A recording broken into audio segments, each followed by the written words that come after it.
Muy buenos días, son las 9 en punto de la mañana y en este momento usted está viendo En Conexión por TVV Network y lo está escuchando por Éxitos 107.1 FM en Miami por HD2.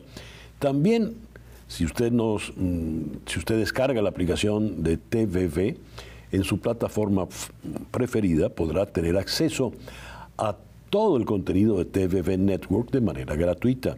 Recuerde, comillas, TVV, comillas.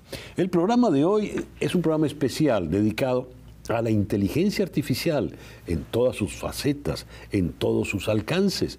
Vamos a ocuparnos de todas las posibilidades que tiene la inteligencia artificial y de todos sus riesgos. ¿Cómo es que algo parecido a Dios puede surgir en la inteligencia artificial? ¿Qué caracteriza a este nuevo tipo de creyente? ¿Cómo funciona la plataforma? ¿Cómo se alimenta y surgen los diálogos y las interacciones? Aquí participaron la doctora Edith Shiro, psicóloga en Miami, y el ingeniero Héctor Palacios, investigador y experto en inteligencia artificial en Montreal. Veamos.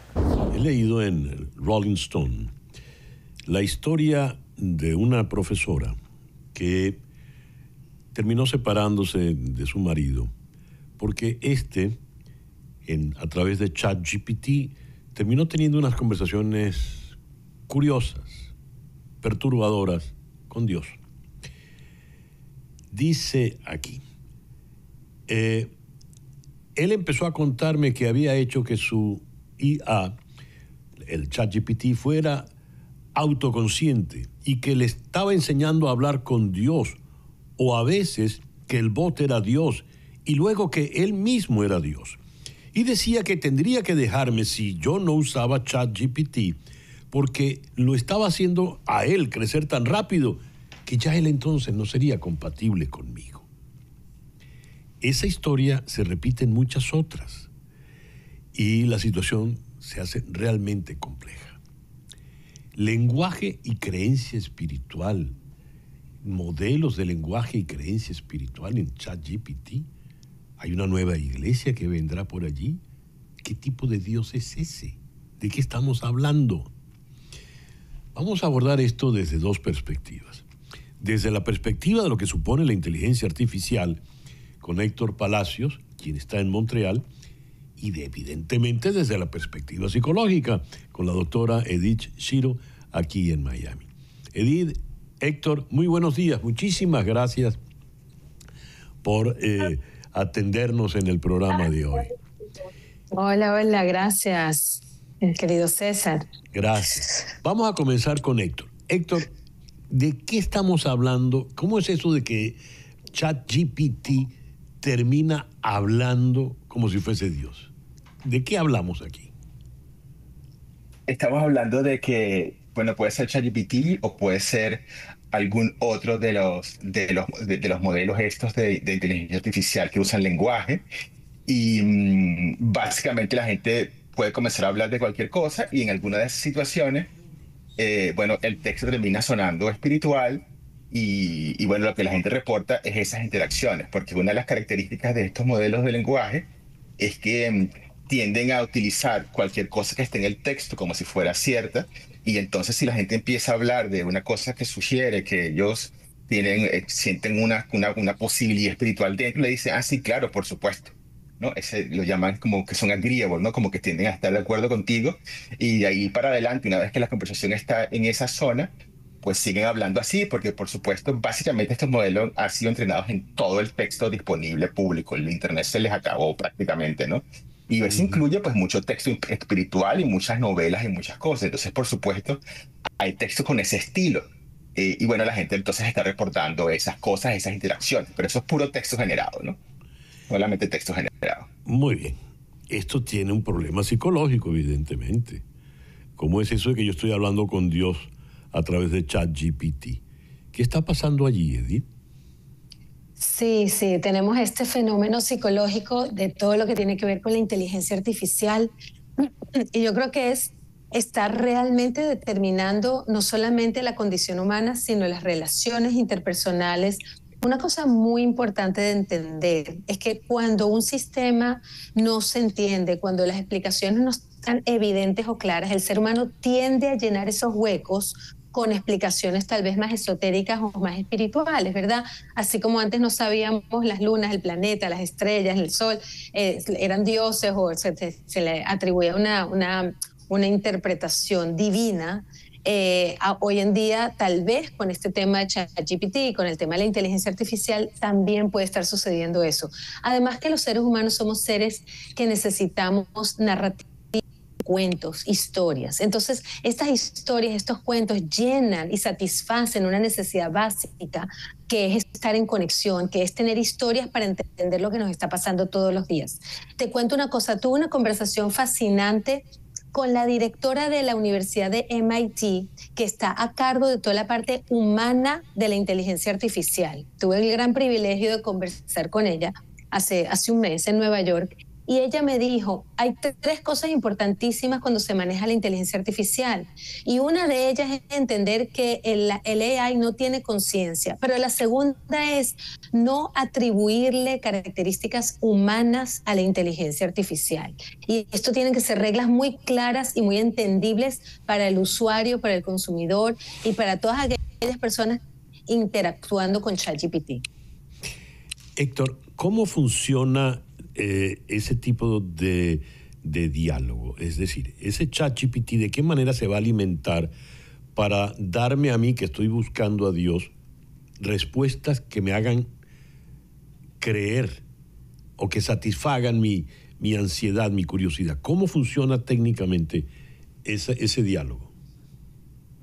Entonces, todos estos modelos están entrenados en muchísimo texto y hay gran parte del texto que ha sido memorizado, ¿no? Si le preguntas la capital de Venezuela, te va a decir Caracas, eso está allí. Y también hay algo más de generalización. O sea, por ejemplo, básicamente estos modelos ahora pueden escribir texto correcto gramaticalmente y sintácticamente, ¿no? Inclusive se están generando texto que no han visto antes, ¿no? Entonces, cuando yo estoy en una conversación concreta, que una conversación se llama simplemente escribir texto y que la máquina genere texto, eso básicamente está generando un texto nuevo que tiene una probabilidad de ser generado. No hay mayor cosa que eso.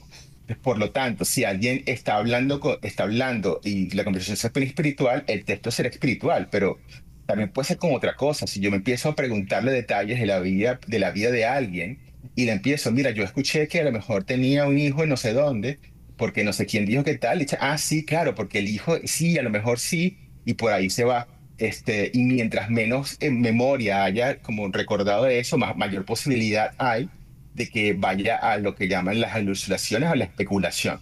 Básicamente, realmente no hay nada especial en que la conversación es sobre Dios. Puede ser programando o puede ser buscando alguna información sobre algo. Si uno está programando, el código parece lindo y después no funciona. A lo mejor está profundamente erróneo. Y es lo mismo para el modelo. Leo esto, Edith. A ver, me interesa tu opinión.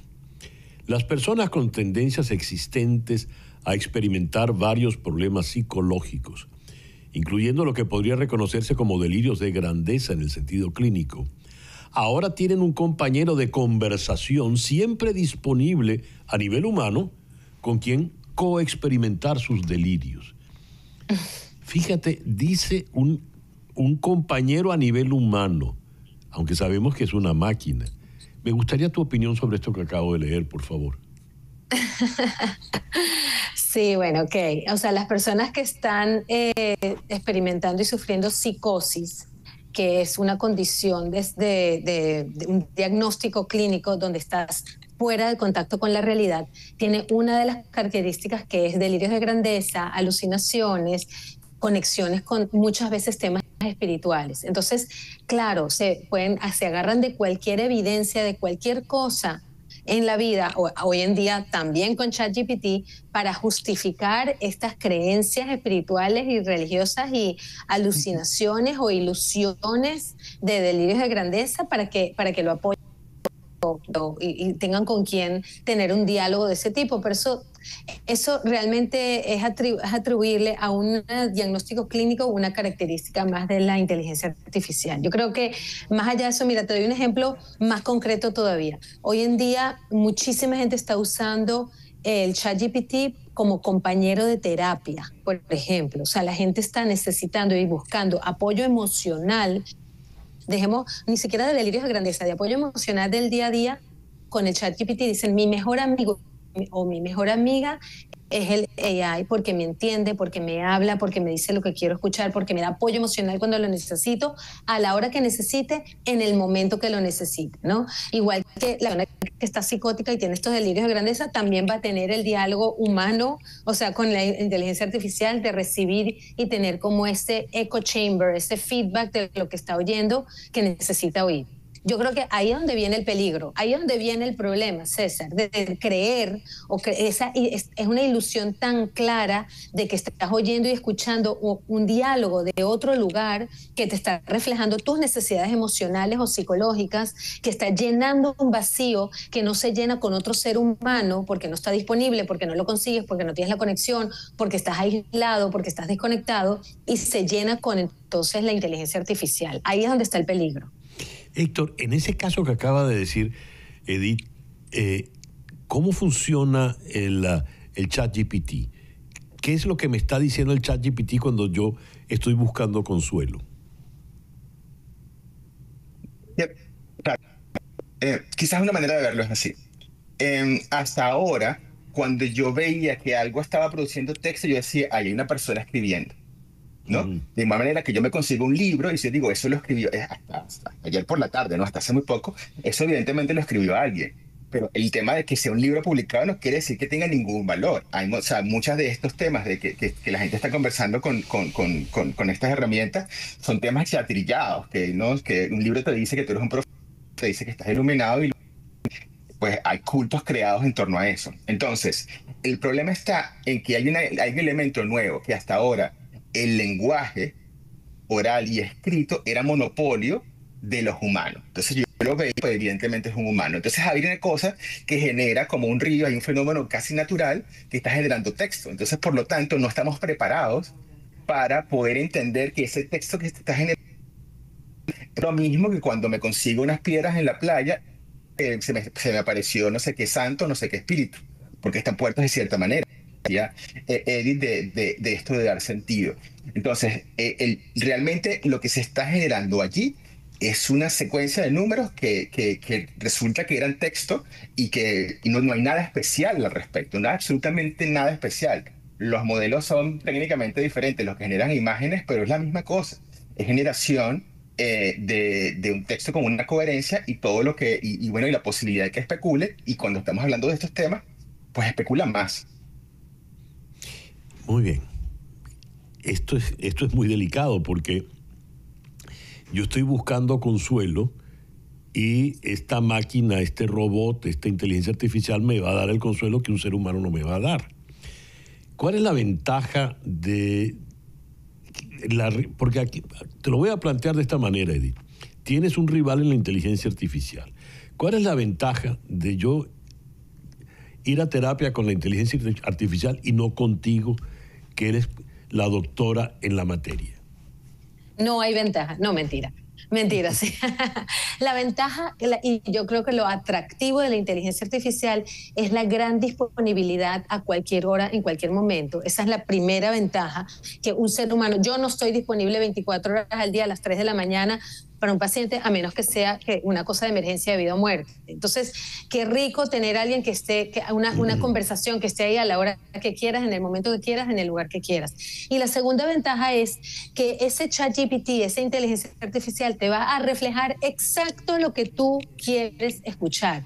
No te va a contradecir, no te va a decir cosas distintas, no va a diverger de tu pensamiento, te está agarrando exactamente las palabras y te las devuelve iguales.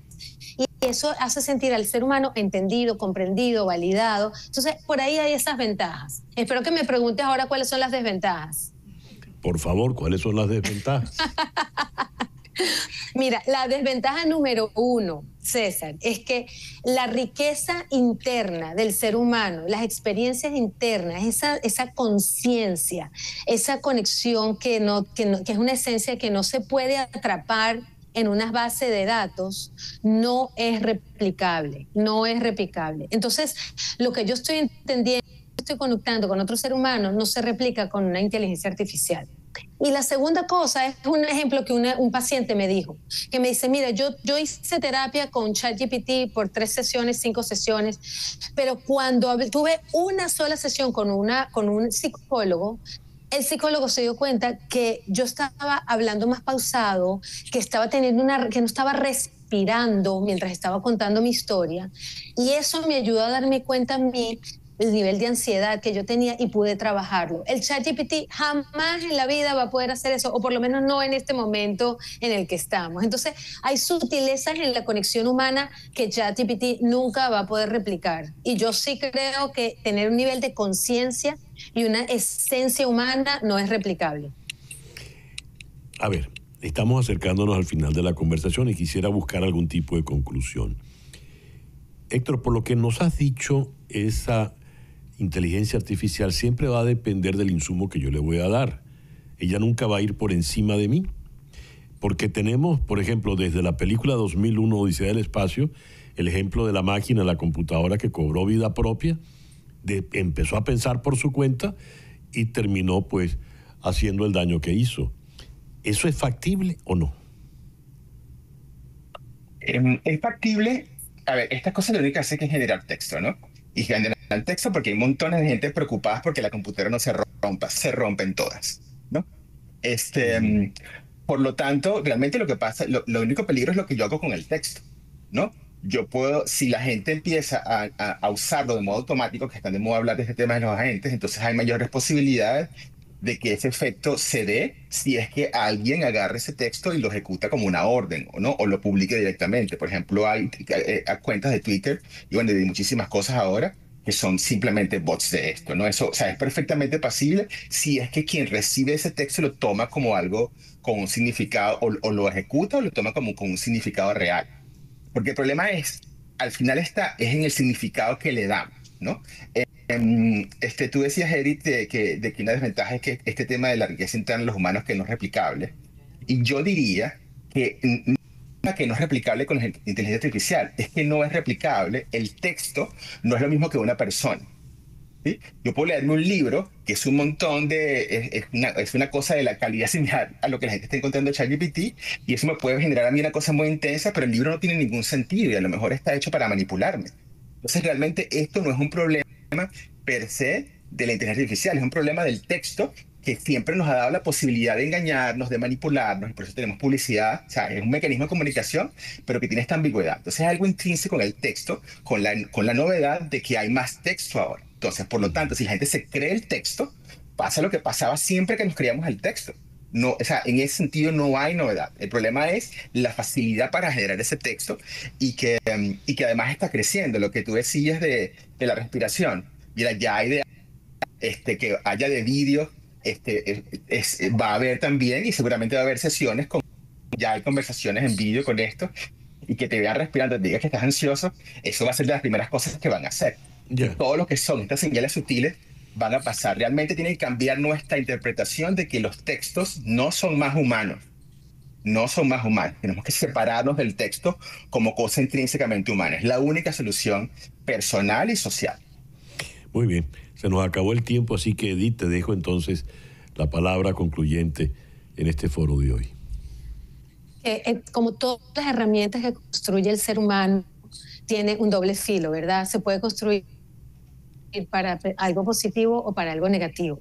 Lo que falta ahí es la conciencia. Entonces, tener mucha conciencia, entender muy bien cómo usar esta herramienta para el bien, creo que es fundamental. Estamos en una transición importantísima y poder estar claros de que esto puede ser usado para mucho bien y para generar muchos beneficios. Puede ser maravilloso, pero hay que tener conciencia de eso. Entonces, ojalá que vayamos bien. Héctor, Edith, muchísimas gracias por esta interesantísima conversación en la mañana de hoy. Gracias de verdad. Gracias. Muchas gracias. Hacemos una pequeña pausa y ya regresamos con este especial En Conexión.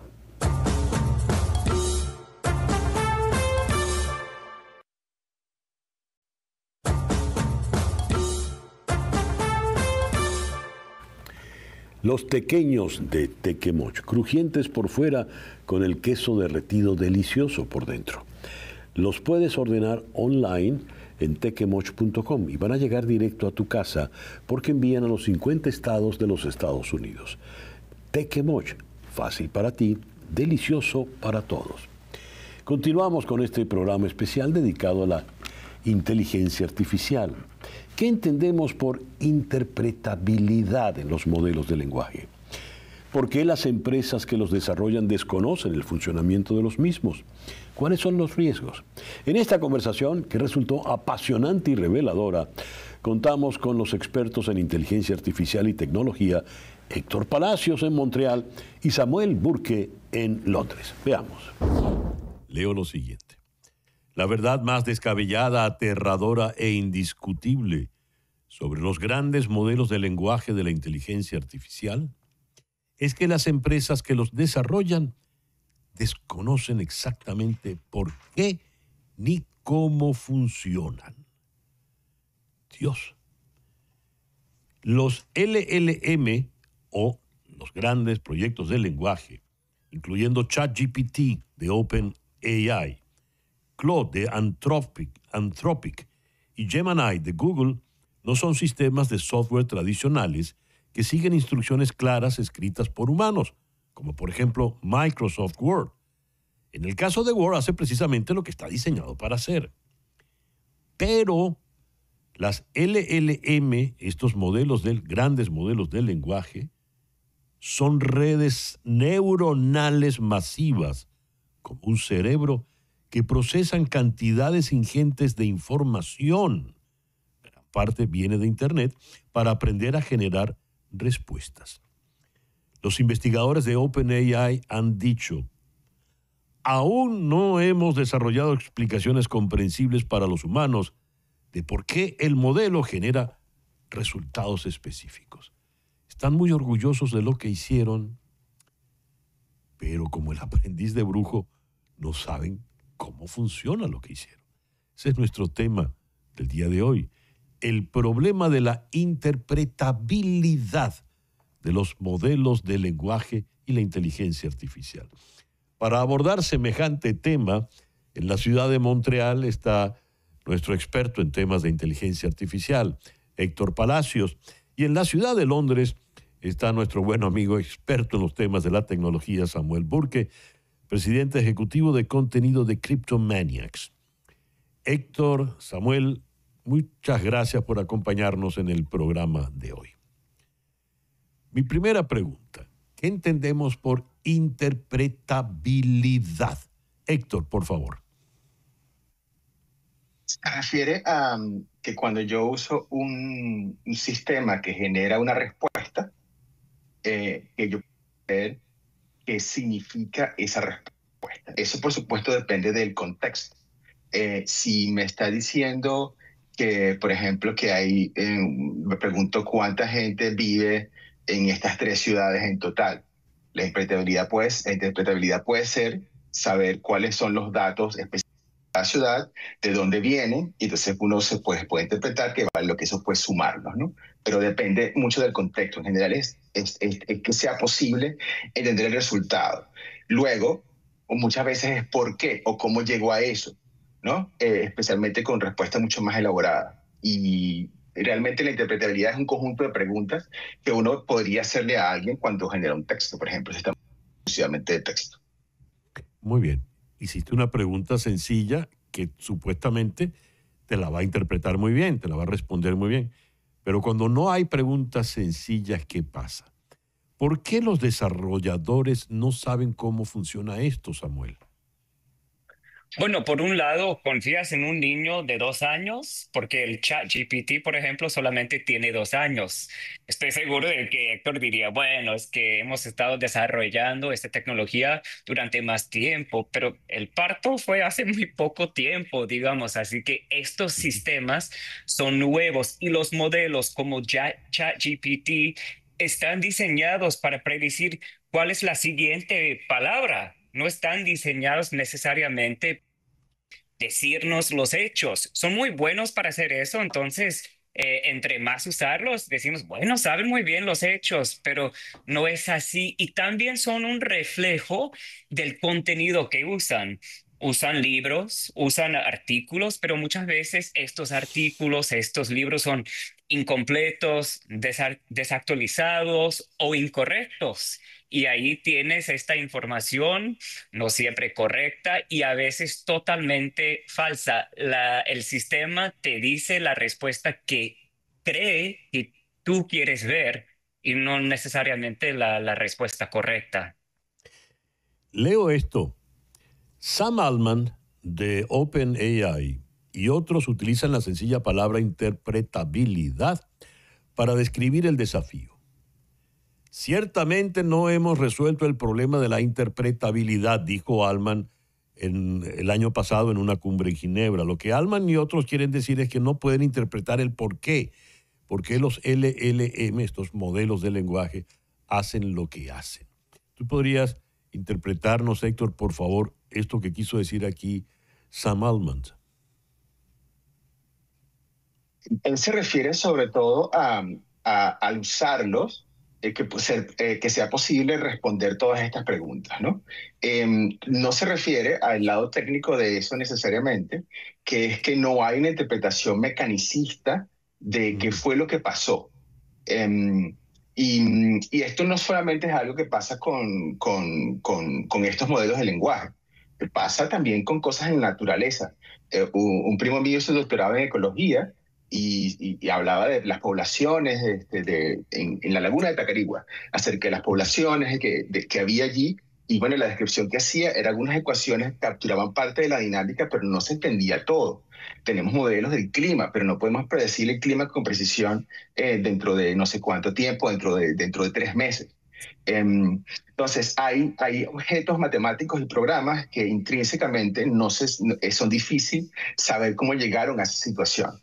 Más aún en este caso, cuando estos modelos, como bien decía Samuel, son relativamente nuevos a esta escala, sino las versiones más pequeñas tienen muchísimo tiempo rodando, pero lo que nos ha sorprendido a todos en los últimos años es bastante más novedoso y ya igual no se entendía. O sea, todos los que son modelos de aprendizaje, justamente muchos de ellos son interpretables y se sabe cómo no tener respuesta por qué la dieron, pero muchos otros no se saben y es parte de su poder.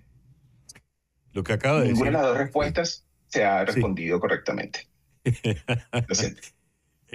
Pero no, lo que has dicho es sumamente interesante, Héctor, porque nos has puesto ejemplos de la naturaleza que son impredecibles y no sabemos cómo es que funcionan con el lujo de detalle. Pero Samuel, te quiero hacer una pregunta. Estamos hablando en este caso es de una creación del hombre y podemos sospechar los riesgos de no conocer todos los intríngulis de la naturaleza y sus fenómenos. Pero ¿cuáles son los riesgos en el caso de los modelos de lenguaje de la inteligencia artificial, que es una creación humana? Samuel. No tienes tiempo suficiente en tu programa para hablar de los riesgos porque son tantos. Un riesgo que veo mucho, por ejemplo, ayer en el metro aquí en Londres vi un anuncio que dice, ya no necesitas emplear a los seres humanos.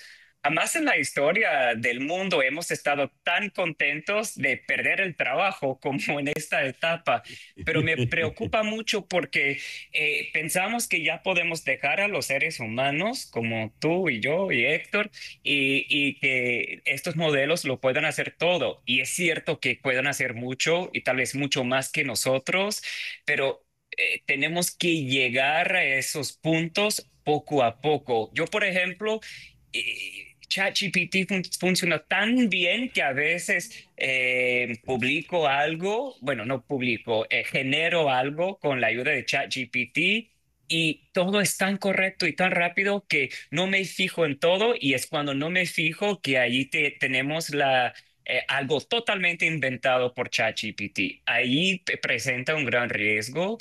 Y la otra cosa es que a veces las cosas tan básicas no puede hacer. Por ejemplo, una vez vi que 2 Ujú, más ujú. 2 son 5 y le dije a ChatGPT, obviamente yo hice algo mal, fue mi pregunta, no la planteé bien. ¿Qué es lo que hice? Y el chat GPT me respondió, no te preocupes, Samuel, no fue tu culpa, fue un error humano por mi parte. Por parte de chat GPT me dijo, un error humano. Si el chat GPT te dice eso, te indica todo lo que hay con respecto al riesgo. Uf, voy a leer lo siguiente. Anthropic acaba de lanzar Claude 4, el último modelo de su LLM, de su modelo de lenguaje, con bombos y platillos. Y admitió no estar seguro de por qué Claude 4, al acceder a correos electrónicos ficticios durante las pruebas de seguridad, amenazó con chantajear a un ingeniero por una supuesta aventura extramatrimonial. Esto formaba parte de unas pruebas de seguridad responsables, pero Anthropic no puede explicar por completo esta acción irresponsable. ¿Qué pasó allí, Héctor, a tu entender? A mí me sorprende muchísimo cómo humanizamos o le damos características humanas a estas cosas. Esto es una cosa Ajá. que genera texto. Hay montones de textos por allí que hablan de estos chantajes. Entonces, por supuesto, si tú lo pones en una situación como esa, pues tira de literatura de chantajes y genera un texto que es chantaje. Esto solamente se convierte en un chantaje real si alguien, un humano, agarra ese trozo de texto y lo ejecuta y se cree que eso es cierto. Pero de resto, eso son unos dados cargados. Y yo después le doy la interpretación de que hay un espíritu poseído allí dentro que es un humano. Y a mí me sorprende, claro, me sorprende y no, en el sentido de que cada quien dice en Venezuela tire la sardina para su sartén, ¿no?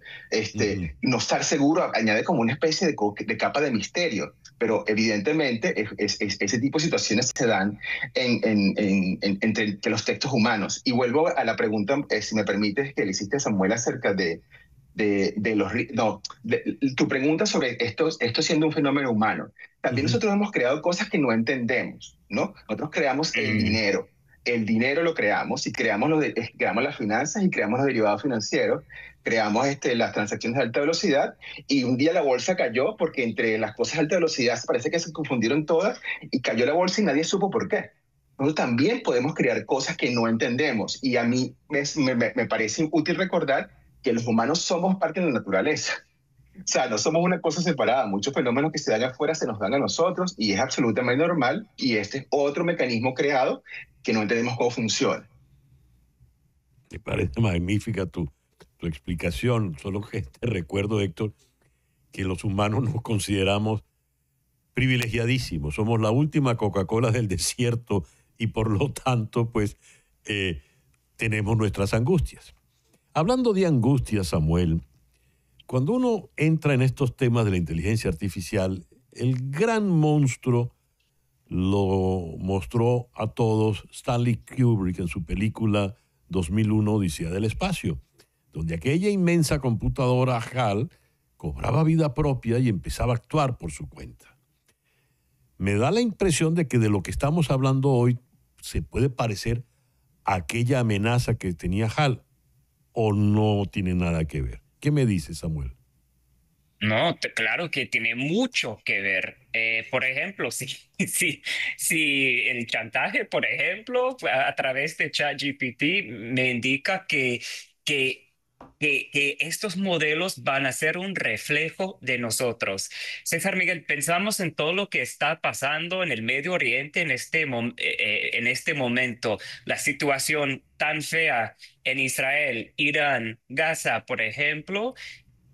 El ChatGPT, los LLM son nada más un reflejo de nosotros y somos muy lindos a veces y somos súper feos a veces. Así que todo lo que somos capaz de ser, lo bueno, lo malo y lo feo, también la inteligencia artificial es un reflejo nada más de nosotros.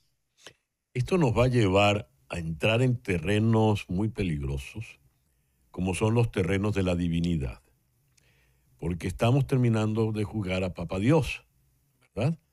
Al crear cosas que son semejantes a nosotros, y resulta que nosotros somos los hijos de Dios, y por lo tanto no debemos caer en esa tentación. A ver, entrando en ese terreno, ¿a qué le estamos apostando, Héctor?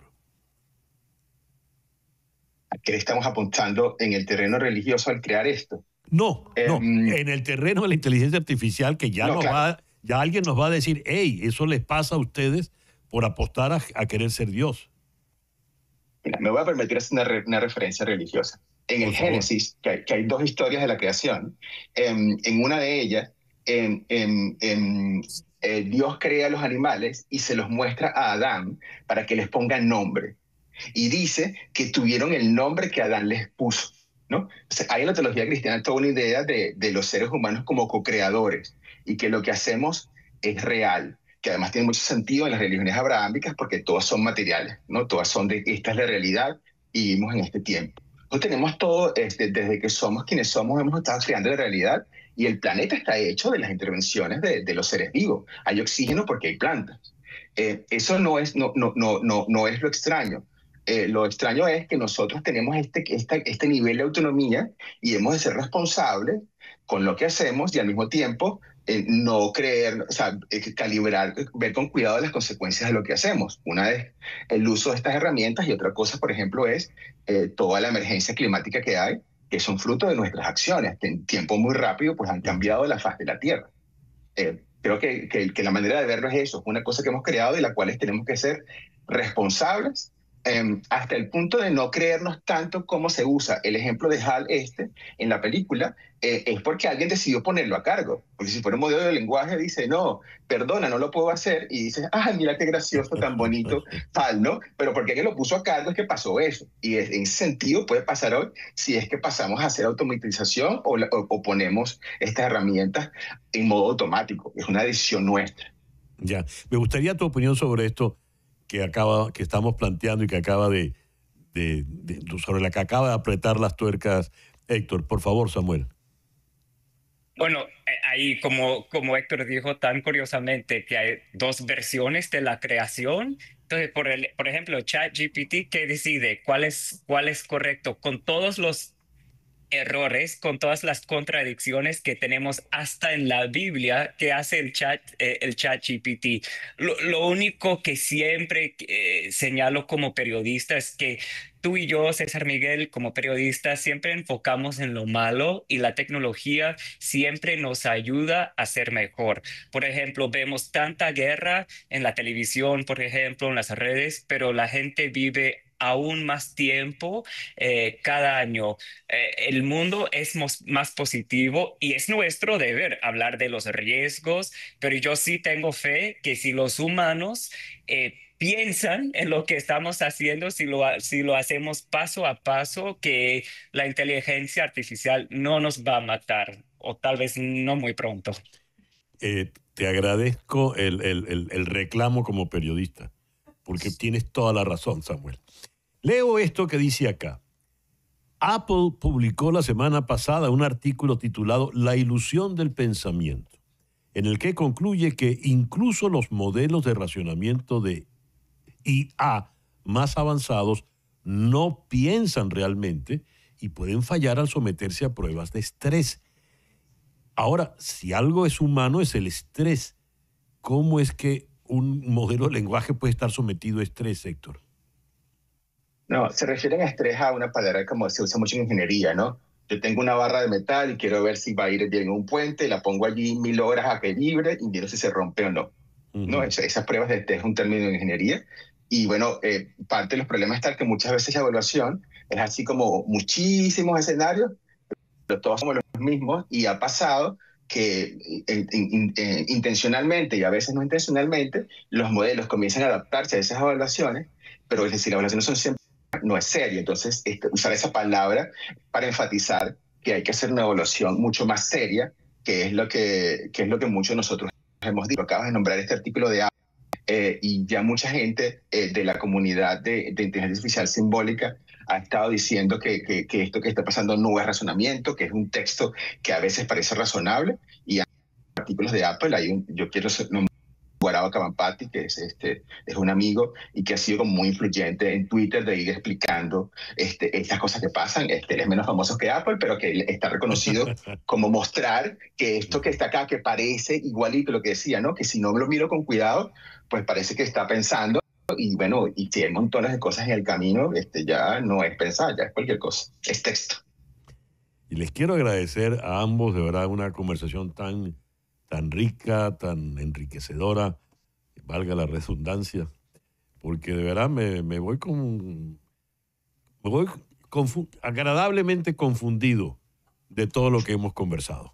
Muchísimas gracias, Samuel, muchísimas gracias, Héctor.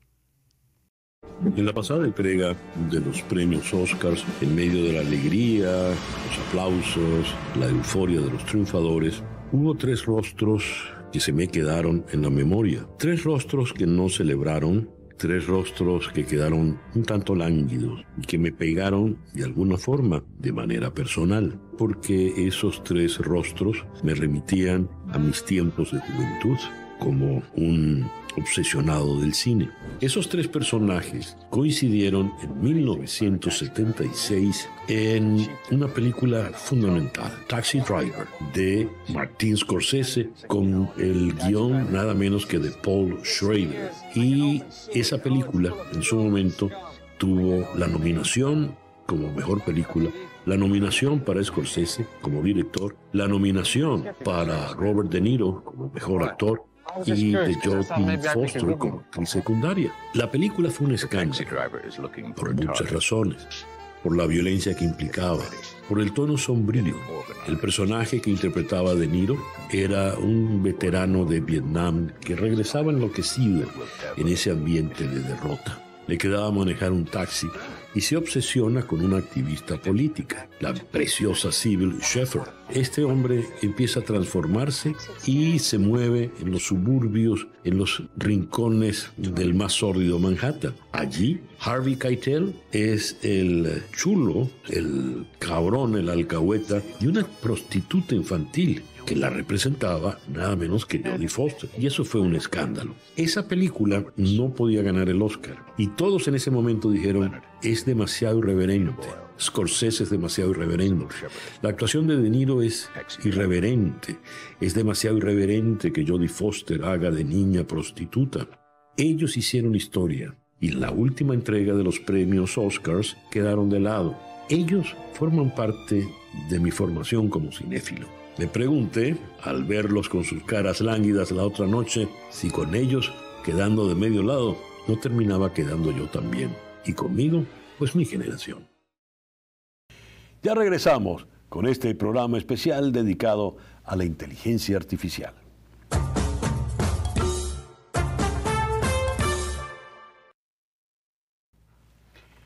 Los tequeños de Tequemoch, crujientes por fuera, con el queso derretido delicioso por dentro. Los tequeños naturales, los jalatequeños con el jalapeño delicioso, los que vienen con la mermelada de guayaba, los tequeños grandes, los más pequeños. Esa variedad inmensa la puedes encontrar en nuestra tienda. Aquí tienes nuestra dirección y nuestro teléfono. Estamos en la ciudad de Doral, Miami, al sur de la Florida. Pero si tú no estás en Florida y quieres degustar de las maravillas deliciosas de Tequemoch, pídelos entonces online, tequemoch.com. Tequemoch.com enviamos todos nuestros productos a los 50 estados de los Estados Unidos. Tequemoch, fácil para ti, delicioso para todos.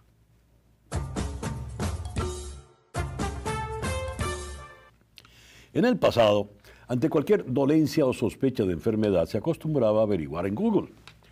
Ahora, sin embargo, en tiempos de inteligencia artificial, lo que se ha impuesto es una práctica distinta. Preguntar directamente a ChatGPT, con lo cual la consulta se convierte en una virtual cita médica. Sobre los riesgos y eventuales beneficios de esta práctica, conversé con Jesús Felipe González, médico en Ciudad de México, y con el experto en inteligencia artificial, Alan Deitch, en Madrid. Veamos.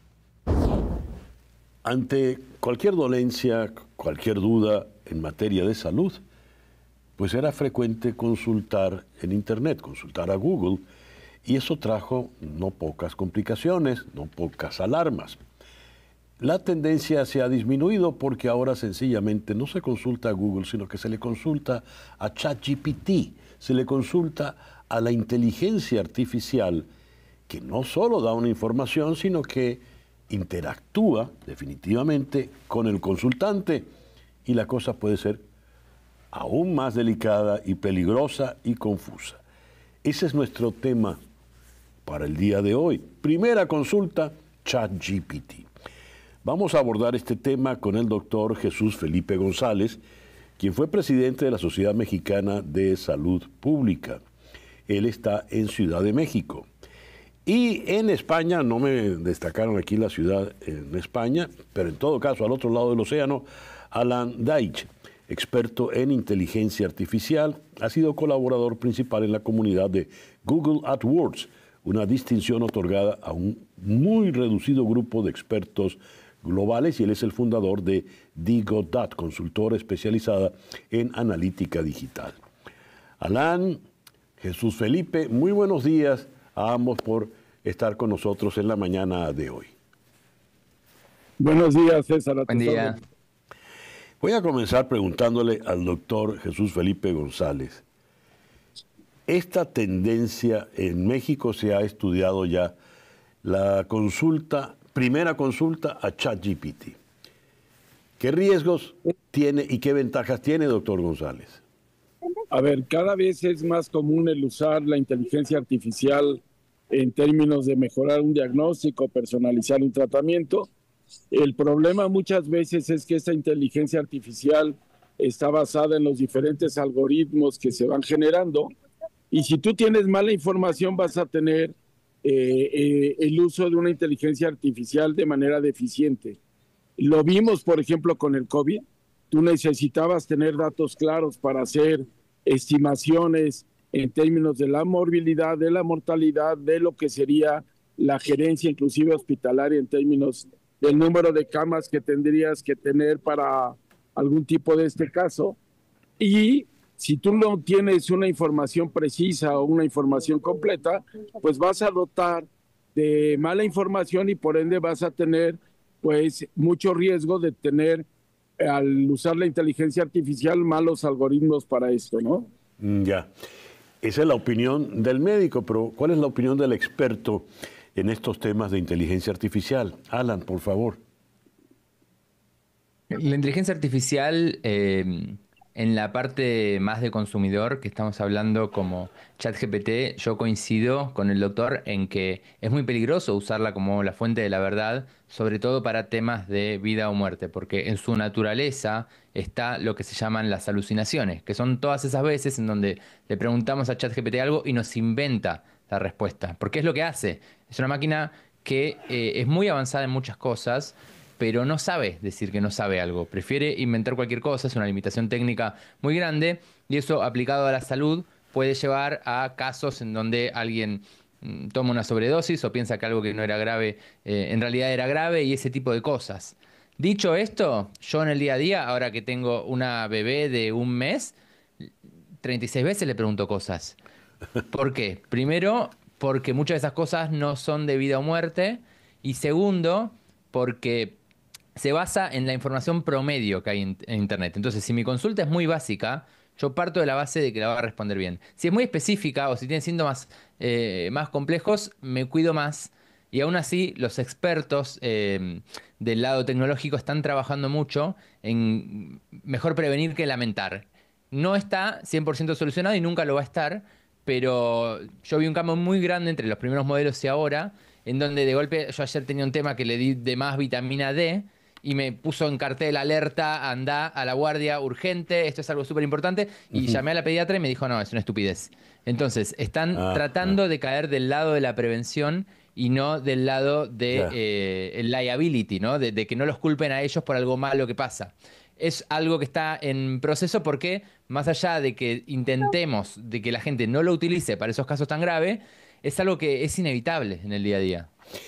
Le quiero preguntar al doctor Jesús Felipe González. Alan acaba de decir algo muy interesante.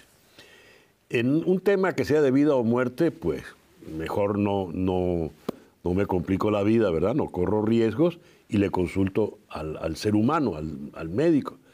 En algo que sea básico, pues consulto al ChatGPT. Mas, ¿cómo sé en medicina qué es algo realmente básico? Porque el ejemplo que nos acaba de dar Alan es magnífico. El ChatGPT le dijo que fuera la emergencia y la pediatra dijo, no, es una tontería. ¿Cómo podemos distinguir lo que es realmente básico, fundamental, cuando hablamos de medicina, cuando hablamos de salud, doctor? Tiene que ver mucho con la racionalidad en el empleo de estas tecnologías.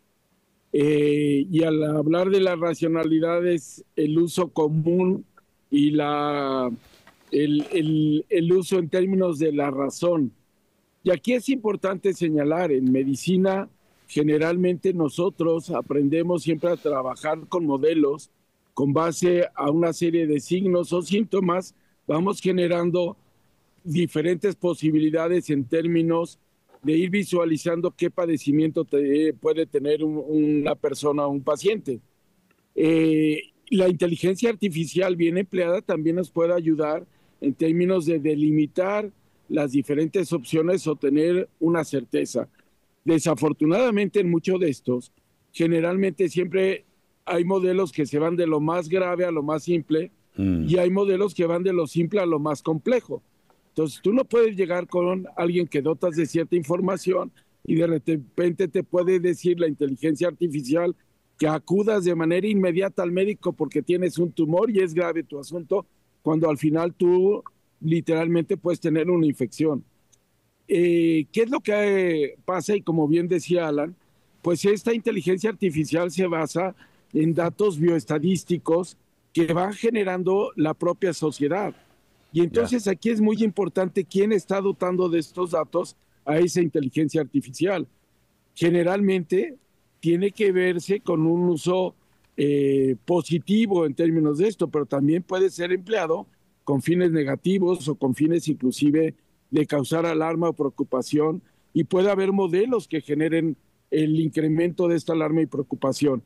Y lo vemos mucho en términos de cómo usábamos o recurríamos a Internet en la época de COVID, por ejemplo. Yo señalo de manera muy clara cómo ahí se empezaba a hablar de diferentes alternativas terapéuticas que no tenían ningún sustento en evidencia científica y que mucha gente lo creía o lo consideraba como una alternativa viable, como pudiera haber sido el uso de dióxido de cloro durante la pandemia de COVID, que a través de mucha información se generó pues un uso benéfico cuando realmente no hay ninguna evidencia científica de ello, ¿no? Sí, muy interesante, doctor. Alan, dijiste algo que me llamó la atención. ChatGPT no sabe decir que no sabe algo. Es algo así como una especie de adolescente osado, ¿no? Los adolescentes, cuando son muy osados, son incapaces de decir, no, no lo sé, lo saben todo. Inventa. Ahora, ¿de dónde inventa ChatGPT cuando no sabe algo, Alan? Está buena tu metáfora con que es un adolescente, porque hay un comediante famoso que se llama Pablo Fábregas, que contó que también es un adolescente alrededor de que las cosas se las tiene que pedir muy exactas, ¿no? Como si le dice saca el plato de la mesa, saca solamente su plato. Le tiene que decir saca los platos de todos, lávalos, después dejarlos en su lugar. ChatGPT es igual, hay que aprender a darle una instrucción muy precisa y no hay que perder de vista, más allá de todos los usos fantásticos que hay, que la verdad es que son increíbles y cada día nos sorprende más, que la naturaleza es que es una máquina de autocompletar texto. De la misma manera que ya estamos acostumbrados en el móvil o en el celular, cuando escribimos algo que decimos hola, ¿cómo? Y automáticamente nos sugiere la palabra estás, es lo mismo pero a escala. Esa animación que vemos cuando nos da una respuesta que va poniendo de una palabra a la vez, va inventando de una palabra a la vez. No es una animación linda nada más. Eso es lo que sucede técnicamente. Entonces, el objetivo de la máquina es completar con la próxima palabra probable. Nadie hubiera pensado que una tecnología tan rústica, entre muchas comillas, porque obviamente la estoy simplificando, llegaría a este nivel de utilidad. Entonces, no es una conciencia que sabe y sabe lo que no sabe. Es una máquina que está entrenada y está premiada cuanto mejor autocompleta. Entonces, algo que yo los invito, si nunca lo probaron, es a inventar un refrán y preguntarle qué significa ese refrán. Y van a ver la maravilla que es, que les muestra en qué situaciones se usa, cómo se usa, quién los dice más. Es increíble. Entonces, no tenemos que perder de vista eso. Hay gente que dice, no, bueno, pero hay que ponerle en las instrucciones que si no lo sabe me lo diga. No es tan fácil. Es un problema tecnológico muy complejo en el que están trabajando muy fuerte las grandes empresas tecnológicas, pero no hay una respuesta todavía a cómo solucionarlo. Después de haber escuchado esta explicación de Alan, muy magnífica, muy clara, ¿qué advertencias le puede hacer el doctor González a nuestra audiencia?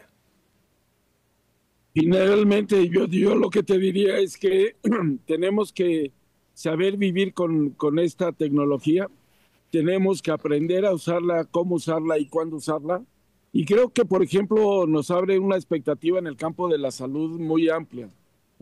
Nos puede ayudar mucho, por ejemplo, en el análisis de imágenes médicas, ya sea en lo que serían radiografías, tomografías o resonancias magnéticas, en términos de poder identificar algunas cosas que a simple ojo humano podría pasar desapercibido para cualquier experto, y esto nos podría dar un diagnóstico más preciso. Es decir, a medida que se va actualizando, que se va modificando, que vamos dotando de información a esta tecnología, pues vamos a tener cada vez mayor precisión.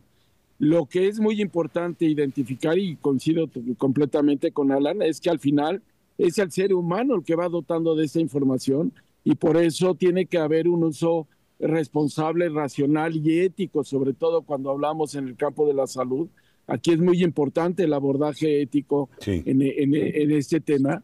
Y yo creo que al final lo que tenemos que recomendar es que es válido usar este tipo de tecnología, pero siempre del lado de un experto que nos pueda asesorar u orientar en términos de decir, sí, mira, tenía razón o no tenía razón por esto. Y un poco el ejemplo que Alan nos puso con su bebé, pues es muy claro, ¿no? Te puede generar una gran alarma. Tú imagínate a una madre, un padre primerizo, qué cantidad de alarma les puede generar este uso de tecnología, y sobreactuar inclusive ante un problema que puede ser muy simple y muy fácilmente revertible, como es en términos de algún proceso infeccioso en un recién nacido, ¿no? Claro. A propósito del ejemplo que acaba de poner el doctor Jesús Felipe González, les cuento, yo tengo 5 hijos, ¿no? Pero con mi primer hijo, tenía un par de meses de nacido y llamé al pediatra muy asustado. Y lo único que me preguntó el pediatra, ¿es su primer hijo, verdad? Sí, es mi primer hijo. Entonces cálmese. Punto. Una reacción como esa no me la va a dar ChatGPT, ¿verdad? No me haría nunca esa pregunta, Alan. Porque tú dices, es una máquina y es una máquina rústica. En realidad,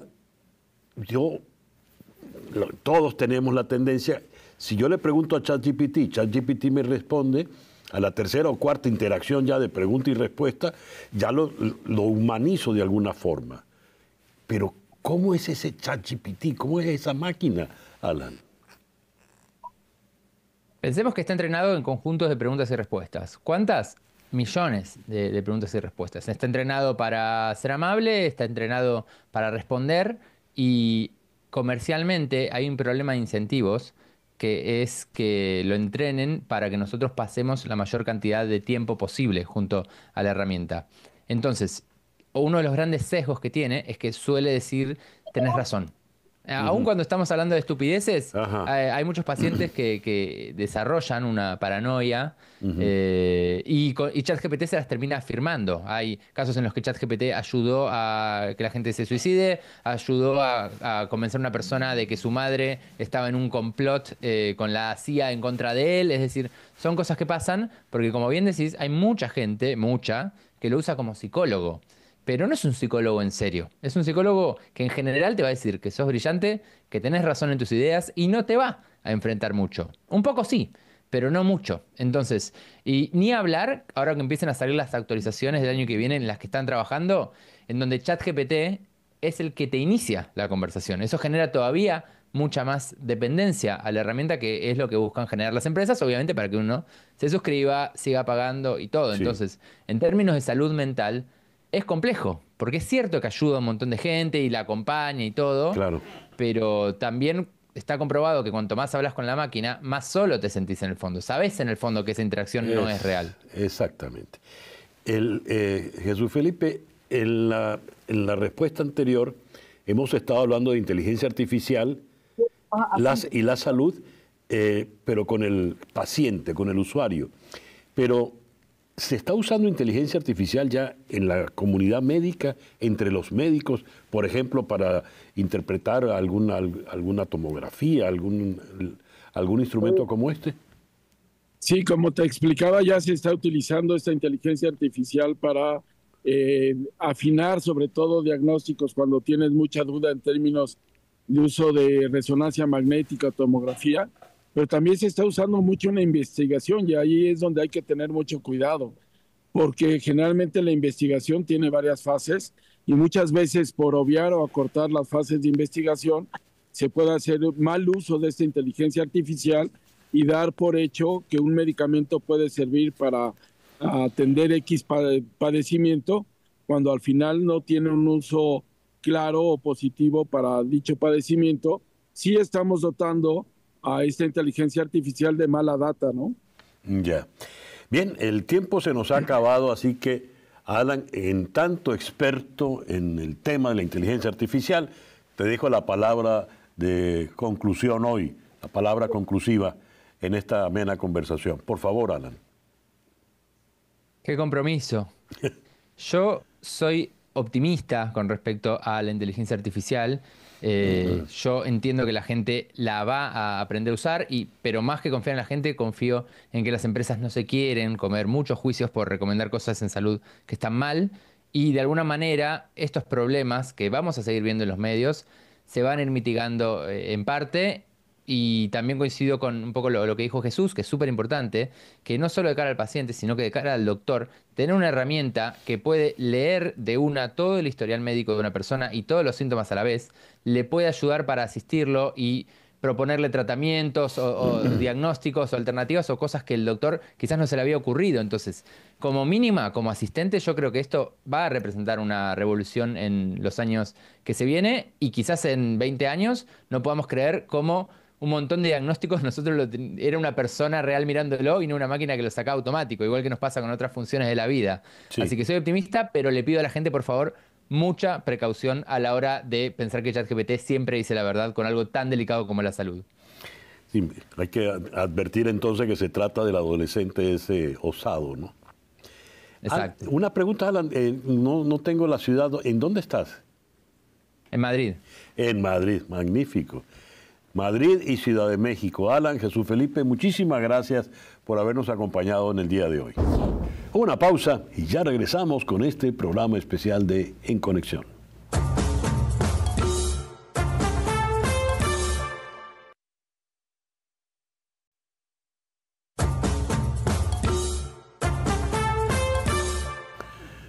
Los tequeños de Tequemoch, deliciosos, crujientes por fuera y ese queso derretido divino por dentro.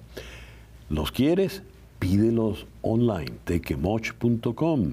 Envían a los 50 estados de los Estados Unidos. Tequemoch, fácil para ti, delicioso para todos.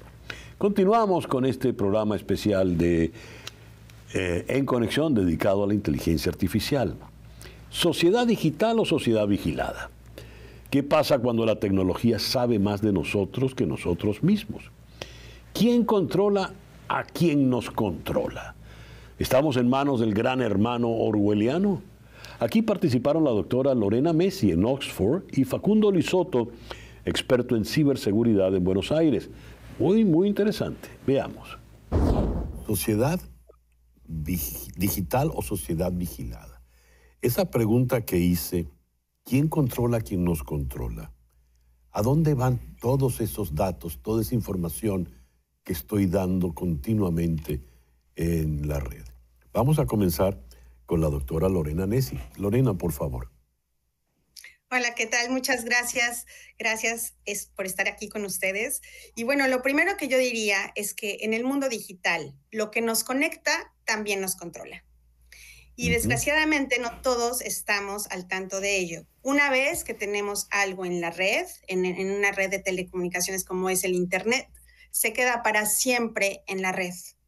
La cuestión es, ¿quién está detrás de ese control? Si lo comparáramos con una sociedad totalitaria expresamente controlando, sería el gobierno detrás. Si lo comparáramos con China, ese podría ser el caso.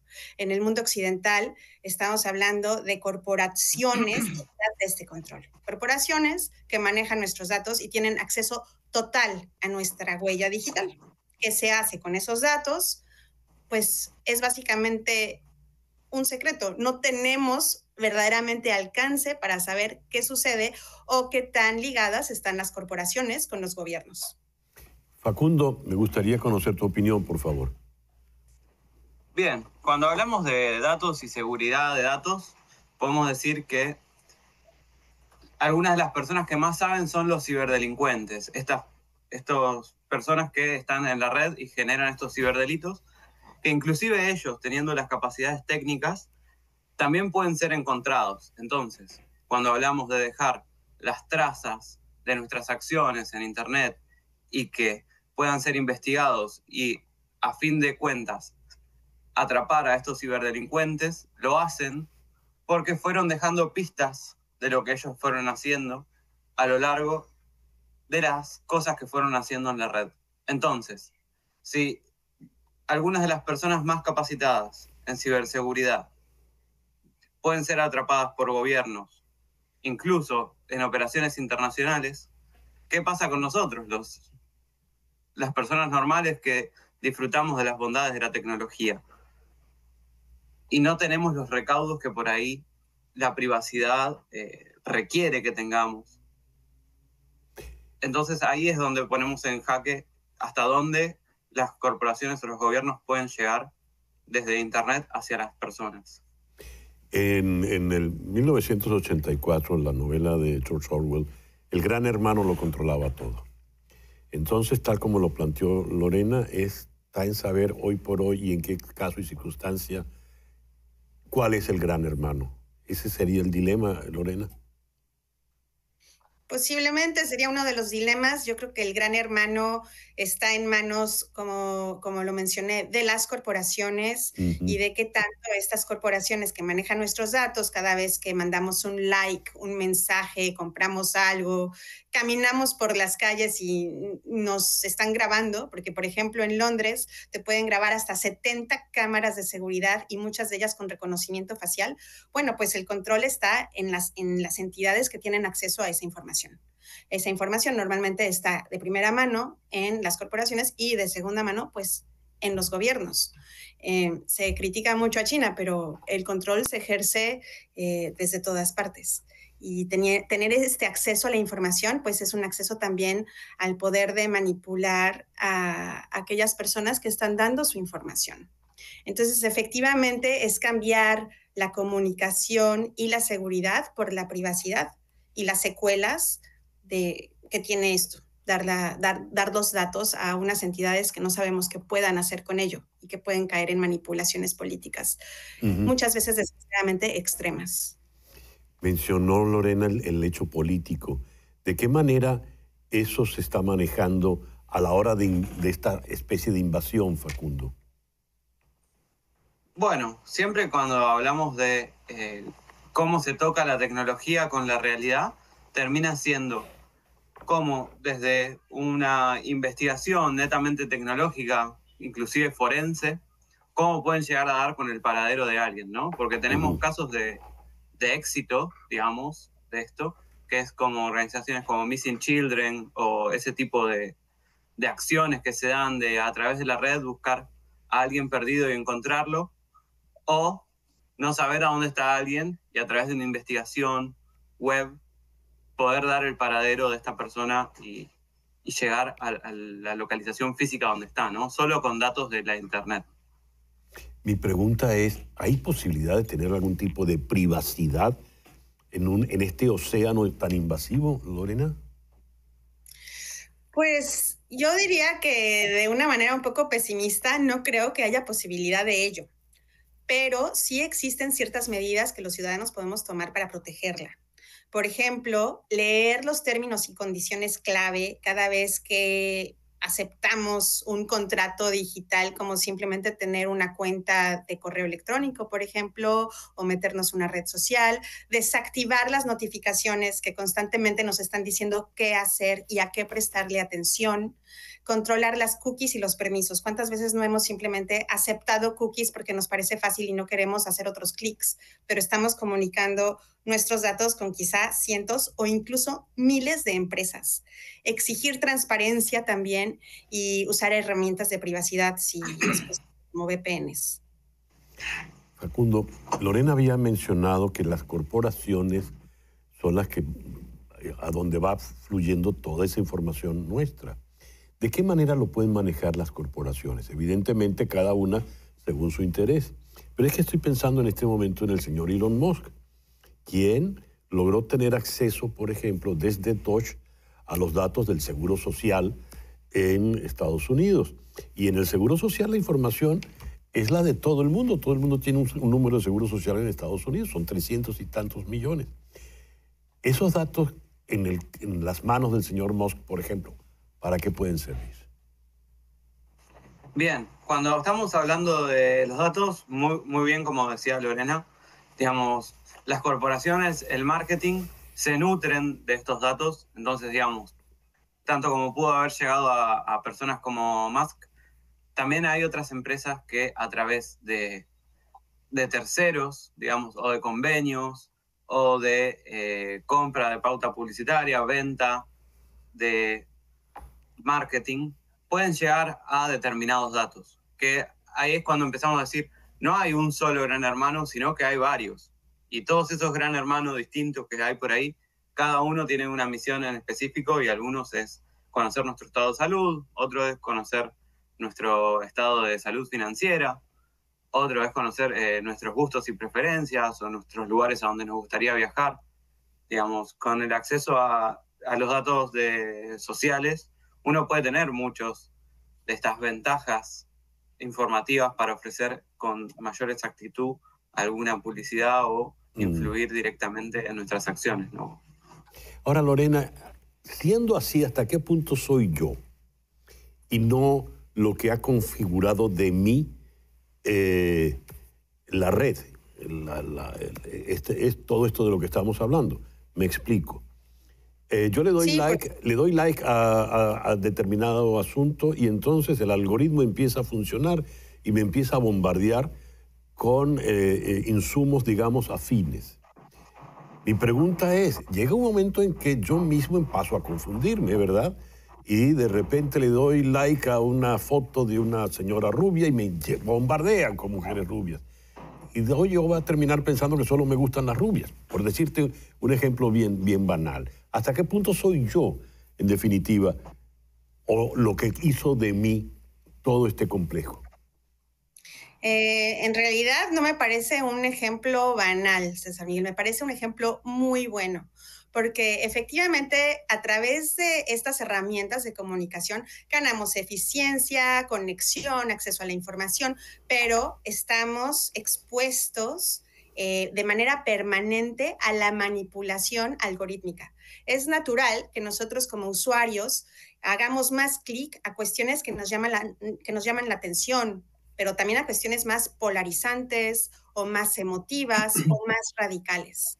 Y aquí es cuando entra el papel de los algoritmos, porque los algoritmos pues son simplemente algoritmos, no tienen la capacidad humana de distinguir hasta dónde pueden llevar las consecuencias de lo que sugieren en cualquier tecnología que estemos utilizando. Por lo tanto, estos algoritmos nos pueden llevar a terminar consumiendo sobre todo información radicalizada. Y existen muchos ejemplos en los que se han confirmado estos accesos a la información de una manera un tanto inocente, que al final termina accediendo la persona o el joven o la mujer joven a información radicalizante. Y ahí me parece que está el mayor problema, el problema de los extremismos. ¿Cómo definirías, disculpa Lorena la interrupción, cómo definirías información radicalizante? Información que nos lleva a un punto de vista extremo. Bueno, ya si hablamos de cuestiones radicalizantes, es cuando vamos a un extremo de un punto de vista hacia el otro, digamos, o muy de derecha o muy de izquierda, pero cuando esto ya raya en la violencia, en la capacidad de generar violencia para defender ese punto de vista, entonces es un punto de vista radicalizante. El algoritmo tiende a llevar a los usuarios hacia estos caminos. ¿De qué manera me puedo proteger, Facundo?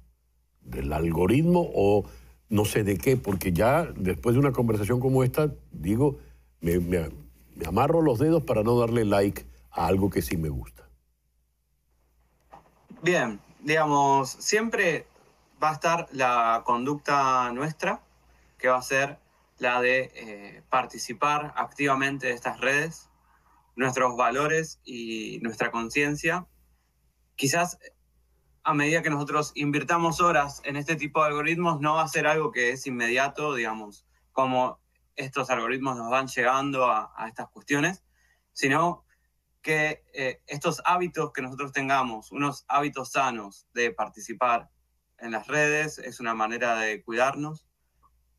Después, digamos, siempre vamos a ser permeables a este tipo de manipulación. Lamentablemente es cuando nosotros participamos en cualquiera de estas aplicaciones o de estos eventos, dejamos que permear un poco a esos algoritmos dentro nuestro. Entonces, digamos, no te estoy diciendo de no participar, sino que regular nuestra actitud frente a las nuevas tecnologías, no permitiendo, digamos, la contaminación en este sentido que pueden causarnos a nosotros mismos. Pero sí poder disfrutar de la tecnología y del lugar de encuentro que proponen las redes sociales.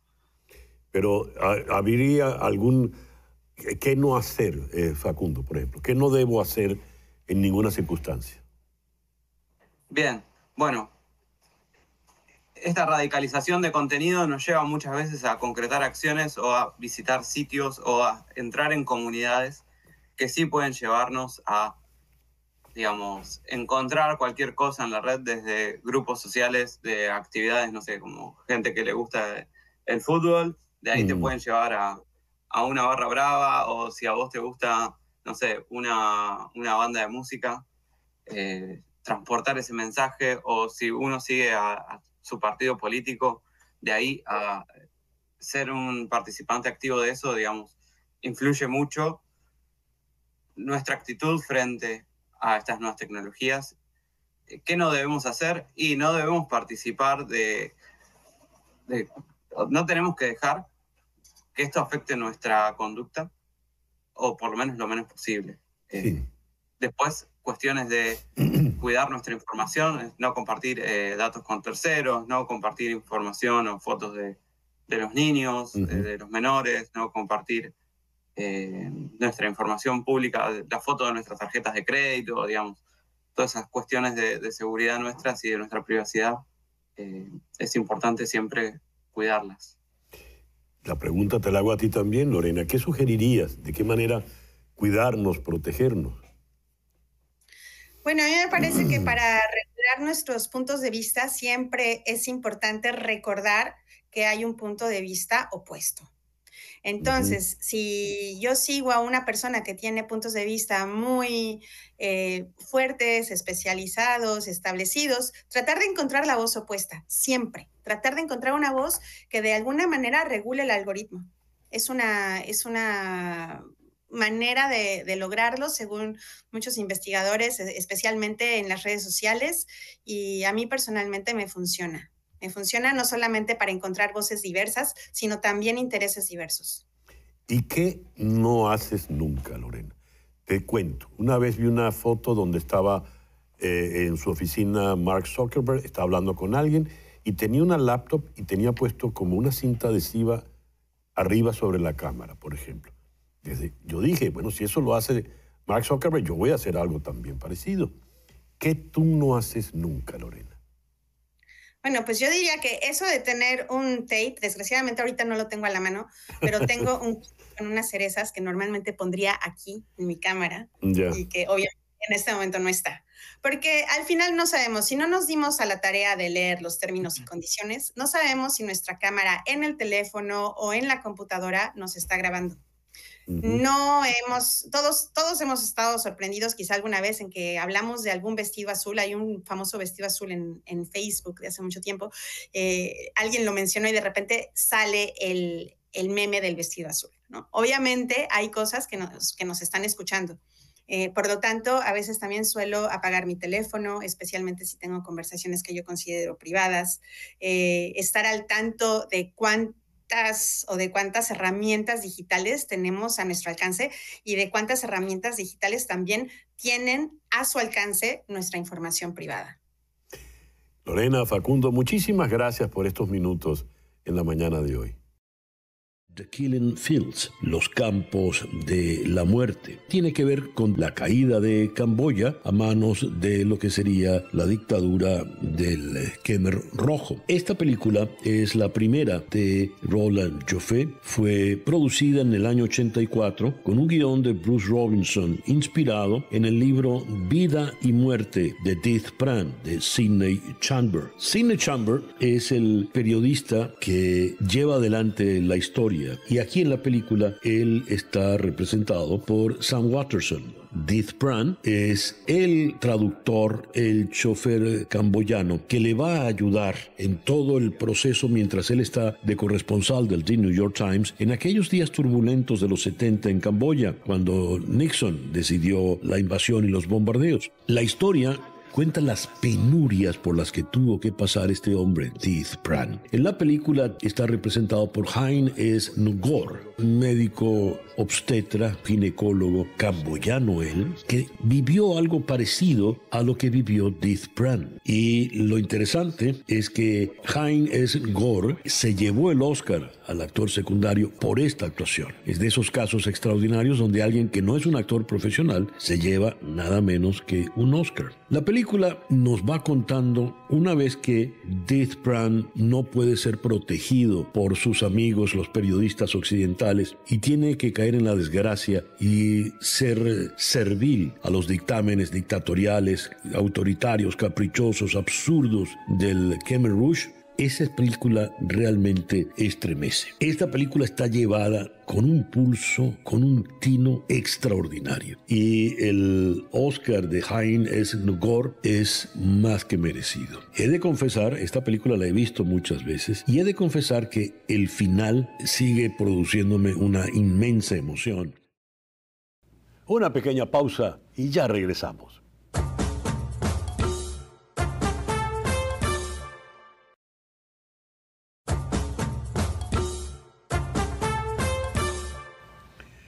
Regresamos en este programa especial de En Conexión sobre inteligencia artificial con los foros que hemos hecho alrededor de este tema. Por ejemplo, la inteligencia artificial y su impacto en el sexo. La inteligencia artificial ha invadido nuestras vidas y el aspecto sexual ha sido uno de los primeros campos de ataque. Todo ahora se ha hecho posible. No hay fantasía erótica o pornográfica que no sea realizable. ¿Cómo imponer límites si es el caso? ¿Cuáles son los riesgos? ¿Qué nos espera? Los foristas fueron la doctora Clara Senior, sexóloga clínica en Miami, y el experto en tecnología comunicacional, Samuel Burke, en Londres. ¿De qué manera la inteligencia artificial, que ha invadido tantos aspectos de la vida, ha impactado ahora en el aspecto sexual? Bueno, mayormente por el lado pornográfico, que ya muchas compañías y las compañías de pornografía siempre son las primeras en hacer todo. Por ejemplo, la televisión HD, primero las compañías pornográficas, ellos ya se están aprovechando de esta tecnología para formar fotografías y videos. Mucho tiene que ver con el costo. En vez de pagar a actores, nada más generan estas imágenes con AI. Y el otro lado es el lado más emocional, digamos, que hay muchas personas que están teniendo pláticas con la inteligencia artificial y también estas prácticas entran en un lado sexual, así que tanto el físico como el lado emocional, la gente está aprovechándose del AI para formar nuevos caminos, digamos. ¿Tú cómo lo ves, Clara, en tanto sexóloga, por favor? Mira, yo soy amante de la tecnología y amante de la inteligencia artificial. Creo que bien utilizada es un arma y una herramienta súper poderosa para ayudar a la gente que no se atreve por pena, por vergüenza, por que no se le dan bien las relaciones interpersonales, a tener ese primer acercamiento con dudas respecto al tema de la sexualidad. Creo que democratiza de alguna manera la información y ayuda de repente a que una adolescente que tiene miedo a preguntarle a la mamá sobre los anticonceptivos, porque ya sabemos cómo somos las mamás latinas muchas veces, pueda preguntarle a la IA y pueda hacer como un primer paso para de repente una mujer entender qué le está pasando con el deseo, por qué tiene dolor con las relaciones sexuales. Inclusive en la parte de la pornografía hay una nueva tendencia que se llama porno ético, que creo que puede ser muy interesante porque ya dejaría de ser bien aplicado, como digo, una pornografía donde predomina el placer del hombre y podría haber un poco más de equidad, diversidad y una parte educativa, porque una de las cosas que yo veo hoy día es que mucha gente no sabe dónde le queda nada. Entonces, poder visualizarlo con herramientas más realísticas, como yo inclusive lo llegué a hacer en las redes sociales, con un modelo de vagina y pene realístico, puede ayudar a que la gente entienda mejor su sexualidad y pueda disfrutarla más plenamente, aunque eso no está exento de riesgo, ¿no? A ver, decías, Samuel, que en la pornografía sustituyen, ¿verdad? Porque hemos visto que la inteligencia artificial hace prodigios, ¿no? De repente una persona real está actuando y no es ella, es una imagen creada. En la pornografía que ponen a personas contra su voluntad a actuar, no entendí. No, es decir, que están reemplazando a las personas. Podríamos hablar del lado económico, que hay muchos actores de pornografía que podrían estar a punto de perder sus trabajos porque están poniendo a personas virtuales, imágenes de personas que no existen de verdad en la pornografía ya, en vez de tener actores, seres humanos. Yo soy como la doctora, veo todo lo bueno de la tecnología, Ujú. incluso cuando hablamos de la pornografía, también veo los riesgos. Por un lado, la pornografía, estoy hablando en términos generales ahorita, no solamente de la inteligencia artificial, Ujú. puede aumentar la confianza, el conocimiento sexual, como mencionó la doctora. Por otro lado, el problema que podría plantear la pornografía de AI es que crea imágenes de las mujeres, tanto como los hombres, que tal vez no existen, las partes del cuerpo aún más grandes de lo que son en la vida real, que crea una expectativa que los humanos que no pueden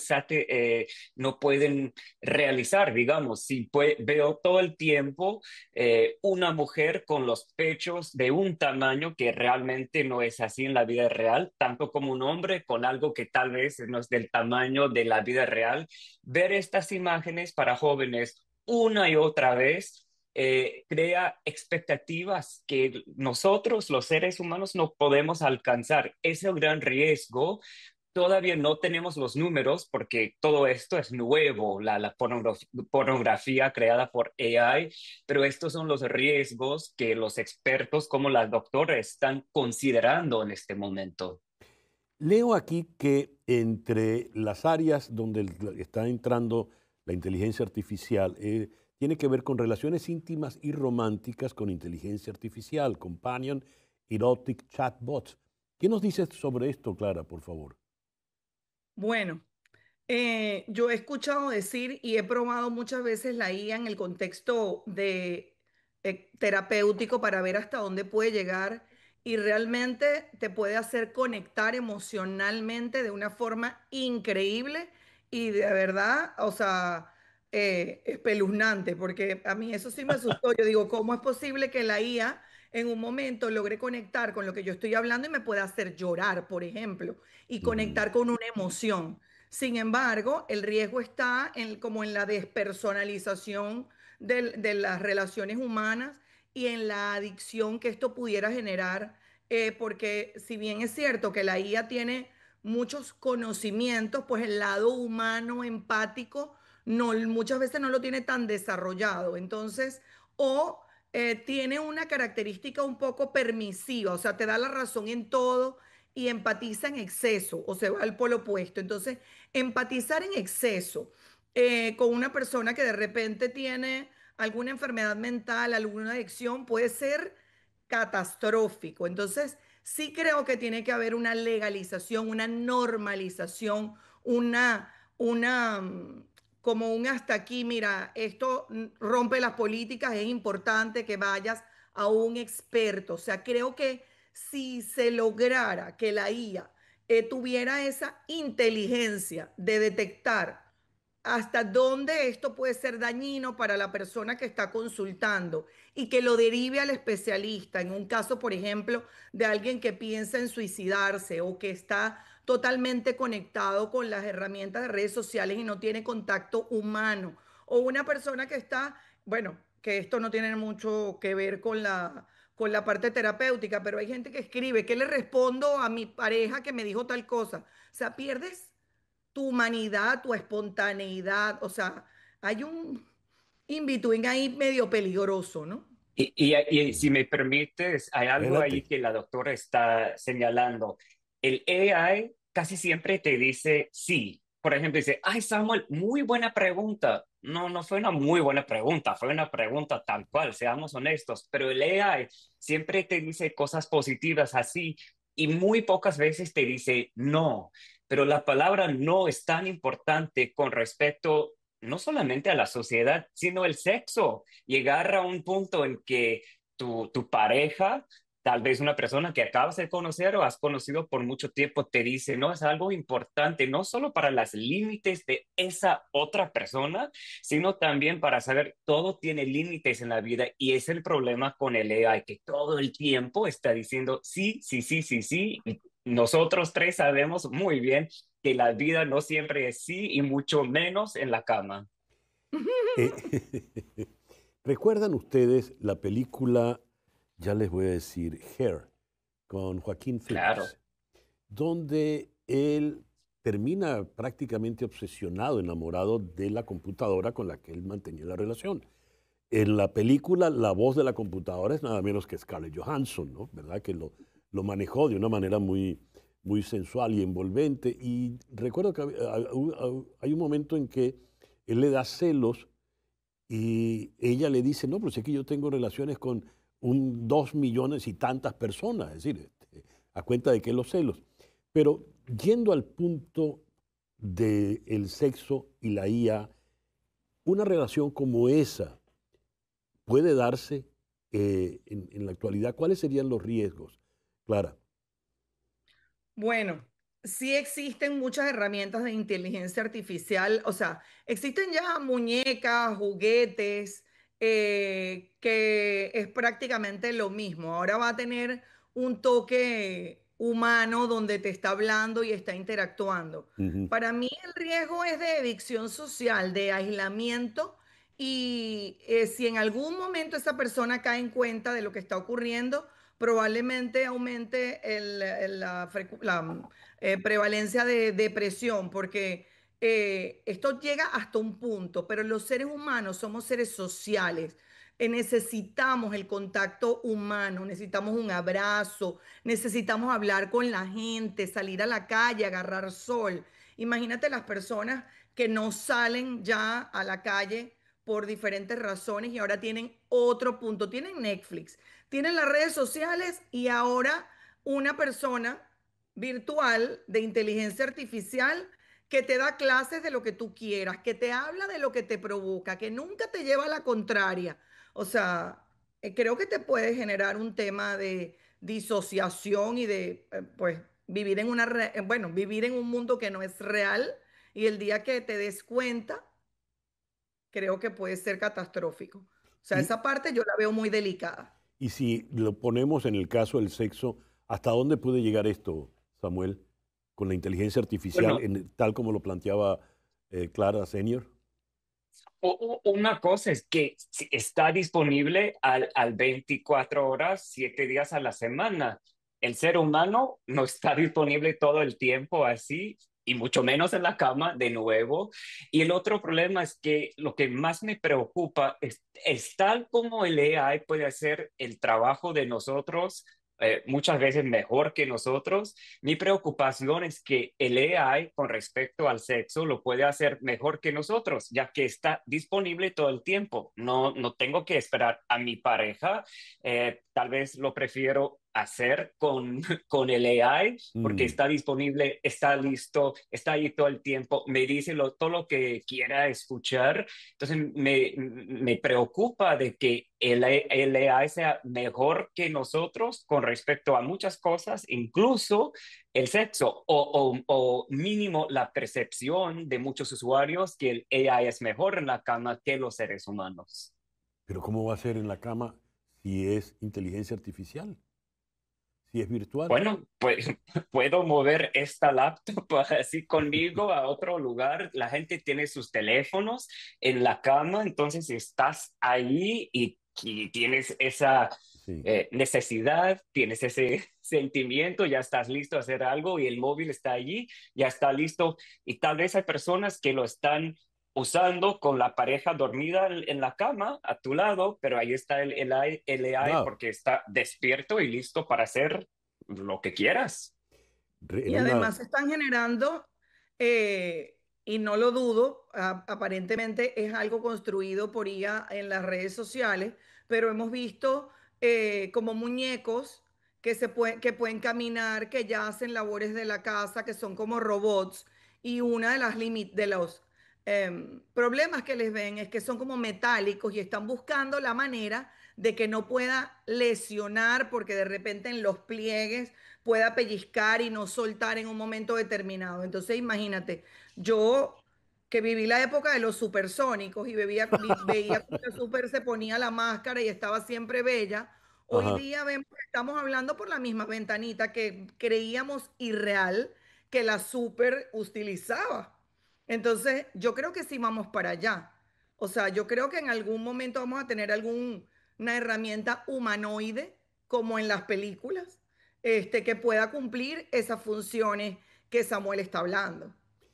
Claro, en un foro días atrás, una experta en España dijo algo que me llamó la atención. Es decir, el primer órgano sexual es el cerebro. Total, ¿Estás de acuerdo, Clara? Bien. absolutamente. Entonces, si la inteligencia artificial es un asunto cerebral, pues tiene ya el camino abierto, ¿no? Ujú. Te voy a leer lo siguiente. Me interesa tu opinión sobre esto. La tuya también, Samuel.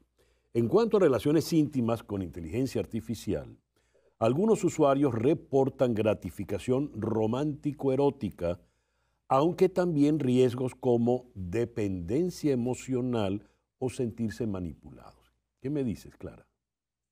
Totalmente, porque lo que hablábamos, o sea, es una pseudo persona que te dice, o sea, tú te conectas emocionalmente por la forma en que maneja la comunicación y luego te conectas emocionalmente con esa comunicación. Yo no sé si les ha pasado con una persona real en el pasado que tú agarras y empiezas a escribir y te emocionas y puedes, o sea, llegar a sentir cosas en tu cuerpo solamente. Es más, no vayamos al celular, vamos a las lecturas eróticas. Agarra una lectura erótica y empieza a leerla. ¿Cuántas sensaciones no se despiertan en el cuerpo, inclusive más fuertes que la que te puede generar ver una película más explícita? Entonces, imagínate, o sea, yo sí creo que, bueno, se nos puede llegar a ir de las manos esta situación. Mm, Ahora, yo yo soy amante de la tecnología, a mí me ha ayudado muchísimo, me ha ayudado a crear cursos, herramientas, a poder plasmar mejor y acelerar el proceso de desarrollo de contenido para mi comunidad, que tengo más de 5 millones de seguidores y que también me ha ayudado a responderles más rápido. Entonces, yo creo que hay que, como todo en la vida, igual cuando salió la pornografía, todo en la vida es un equilibrio, todo en exceso es malo. Creo que tenemos que llegar a un balance y además mujeres y hombres se tienen que convertir en expertos en sí mismos y en sus parejas y aprovechar la IA para eso, porque si no, los van a desplazar, como los juguetes sexuales en algunos casos ocurre. Me gustaría oír tu opinión sobre esto, no sobre los juguetes sexuales, Samuel, sobre el punto que previamente había desarrollado Clara. Bueno, veo todos los riesgos, pero me gusta este camino que tiene la doctora de los lados positivos. Nos conocemos durante mucho tiempo, César Miguel, y tú sabes que siempre digo, los periodistas solemos enfocarnos en lo negativo y Sí. hay tantas posibilidades positivas aquí, especialmente cuando hablamos de las mujeres, porque durante muchos años, décadas, siglos, el sexo era para el hombre en su satisfecho, etcétera, y ya sabemos que es de los dos. Entonces, todas estas herramientas son posibilidades para que los dos géneros o las personas de distintas identidades sexuales, gay, heterosexual, etcétera, pueden ver que no están solos, que tienen estos derechos sobre sus cuerpos de sentir placer, etcétera. Entonces, veo lo positivo que el AI podría decirte, no Samuel o no una mujer joven, digamos, no tienes que hacer esto o puedes hacer esto para sentir placer, para sentir positivo, positiva sobre tu cuerpo, tu sexualidad. Entonces, qué bueno que puedes ir a un lugar privado para hacer una pregunta que no les quieres hacer a tus papás y puede darte una respuesta no siempre correcta, pero es probable que sea más correcta de lo que te dirían los papás, por ejemplo. Entonces, estoy viendo todo lo Sí. positivo y al mismo tiempo los riesgos. O un Una, amigo del colegio que sí. también puede ser más catastrófico, porque muchas veces aprendemos de sexualidad a través de la pornografía o a través de preguntarles a nuestros amigos del colegio. Y a veces nuestros amigos del colegio no tienen la información adecuada y eso puede ser muy grave en el momento de tomar una decisión a nivel íntimo y sexual. Una amiga que nos escribe desde Buenos Aires.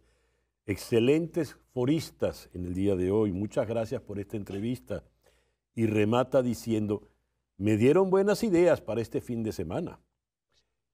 Te felicito, Clara, por estos 5 millones de seguidores que tienes en tu comunidad, lo cual habla muy bien no solo de tu éxito, sino de la propiedad con que manejas estos temas tan delicados. Siendo así, Gracias. el tiempo se nos ha acabado, así que te dejo a ti la palabra conclusiva en la mañana de hoy, por favor, Clara. Mira, yo voy a cerrar diciendo algo que me enseñó mi papá. Todo en exceso es malo. Ujú. O sea, una herramienta como la inteligencia artificial, vamos a no irnos al sexo ni a la inteligencia, vamos a hablar del limón. Un poquito de limón puede ser muy bueno. Si te tomas 50 limones en un día, se te va a romper los dientes, se te va a quitar la dentina, te va a perforar el estómago, te va a generar un desbalance en todo tu cuerpo. Entonces, igual que el limón, la inteligencia artificial, vamos a llevarla con moderación. Samuel, ¿qué nos dices? Estoy de acuerdo que la tecnología es tal como este limón, tiene todas las posibilidades y los riesgos. Y hay una cosa que sé muy bien durante años de reportar, es que no puedes detener a la tecnología. La gente que dice, no, no, no, no, no, pues no, no, no, no, no, no es así. Una vez que entra la tecnología está aquí, entonces deberíamos ser honestos y abiertos, tal como estamos haciendo, como estás haciendo tú en este programa, César Miguel, Gracias. de hablar abiertamente sobre estos temas, porque ya están. Claro, el detalle está en que me van a preguntar cómo fue que en un foro sobre el sexo terminamos hablando del limón. No entremos en esos Van a detalles. tener que ver el programa completo. Clara, Samuel, muchísimas gracias por habernos acompañado en la mañana de hoy. Y en nuestro próximo programa, los foros que hemos hecho dedicados a la familia, la pareja y la crianza de los hijos en nuestro próximo En Conexión. Gracias pues por permitirnos estar allí. Tengan todos el mejor día posible.